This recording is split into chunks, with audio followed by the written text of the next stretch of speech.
ActionSA has welcomed the ANC intention to avail Ezulweni Investments settlement details.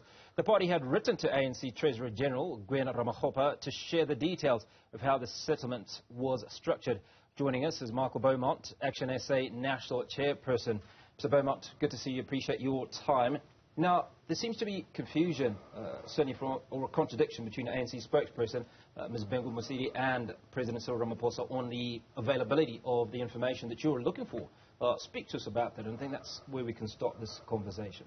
Yeah, absolutely, Hugo. I mean, it began with the national spokesperson coming out in typical ANC fashion and saying that no one is entitled to this information and dismissing it quite arrogantly and quite dismissively, despite the fact that, let's be clear, this is a political party that has its fingers in the till in so many spheres of government, nationally, provincially, locally, and has demonstrated a propensity to fund its activities through the activities of the state. And it's very reasonable to have this concern as a South African citizen. Shortly afterwards, the President came out and he did what the President does and says, no, absolutely, this should be made available. Please engage the Treasurer of the ANC.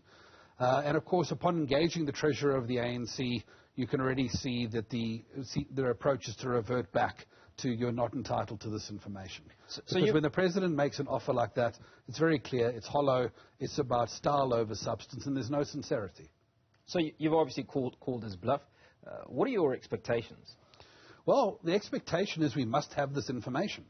I think the State Capture Commission of Inquiry is a drop in the ocean of what we've dealt with as a country, but it revealed in technicolor detail the extent to which the ANC is willing to reward very generously those people with state money who have funded them in terms of their party money. And that is why we are very concerned about this particular debt settlement of 102 million rand, and the concern that we, the South African people, may very well be paying for the settlement ourselves. And the fact that the ANC is unwilling to provide this information and will not issue anything more than a two-line statement at a time is probably cause for concern. So let's talk about the obligations to the ANC. What are their obligations? Well, I think their obligations are twofold. The first, most certainly, is that they have obligations in terms of the Party Funding Act. It must be very clear that at the time in which this debt settlement was made, in December, the ANC had 60,000 rand in its combined bank accounts, and yet it was able to settle 102 million rand debt settlement. That's the first question that has to be answered. But the second question that has to be answered is whether or not the South African people, through the tenders and procurement of the state, are paying for this deal. And that's why the ANC has to go beyond merely the bare minimum of their disclosures in terms of the Party Funding Act. But they need to go further and take the South African people into their confidence. So obviously one of those issues that's, I suppose, would lead to the many questions that you're asking is that the ANC owes 102 million rand to Ezulweni from the last election. They came out all guns blazing, as you suggest they like to do, and argue that they don't owe this amount, certainly according to the ANC Secretary General. There is then a conversation about some clarity, some conversations happening behind closed doors, so to speak, and a settlement is agreed. Now, when you settle 102 million rand debt, obviously the assumption is that only a small portion of that can be settled without raising the necessary eyebrows, or rather without breaking the law as far as the laws are concerned around the Electoral Funding Act. So is this the basis, shall we say, of your argument and your desire for ANC to come clean on this transaction? Well, absolutely, because at the heart of it is a lack of trust with the ANC. I think let's be very, very real about one thing. A political party that has demonstrated its willingness to fund itself through the crimes of corruption and fraud will look upon the relative sanctions of the Party Funding Act with the equivalence of jaywalking. And they're not going to take it seriously. So to take the Party Funding Act seriously as law-abiding political parties do, let's recognize that the Party Funding Act would require that interest would have to have been charged from 2019 until now on that 102 million rand, so that it is actually not treated as an interest-free loan over that period of time. It would mean that Ezulweni Investments themselves would not have been able to discount that settlement by more than 15 million rand, because that itself would be a donation in kind exceeding the annual limits in the Act.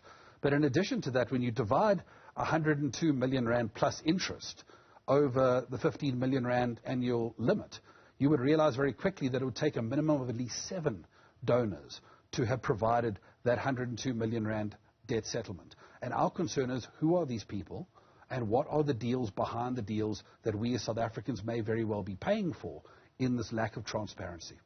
Now, if the settlement was agreed over time, so as opposed to, so we agree that the ANC agrees that they do owe 102 million, subject to negotiation, bring it down to bring it down to 90 million, for instance, and then agree to pay it over time.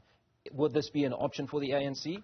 There would be a number of options for the ANC. That would be one of them. Unfortunately, while that would be an option, and there may be many variations of that, the other option, as we probably know from our dealings with the ANC over many years, is, hey, don't give us a hard time on this. You know we can sort you out when it comes to tenders that the state is putting out in these municipalities, these provinces, and these state-owned entities, and we can make you whole again and then some, in order for you looking the other way with us. But what about the promise of,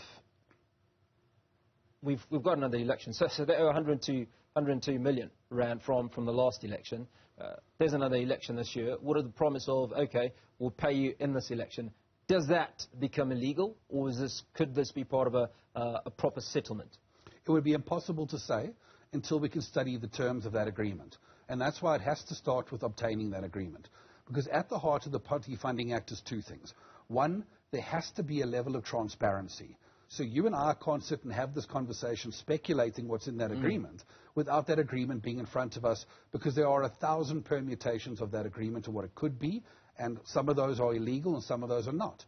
But on top of that, we must also be real that, there's all probabilities that the ANC has taken the approach of saying, discount this there, do this for us here, and actually what is a debt payable by the ANC is going to become a debt payable by the South African people, and that's the concern.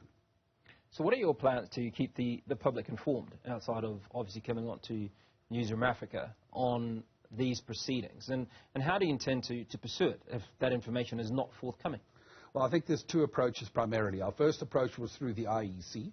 The IEC is bound by regulations to provide investigations into these kind of concerns.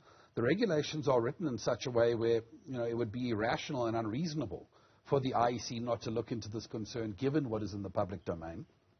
And I think from that point of view, we will await the IEC's response patiently.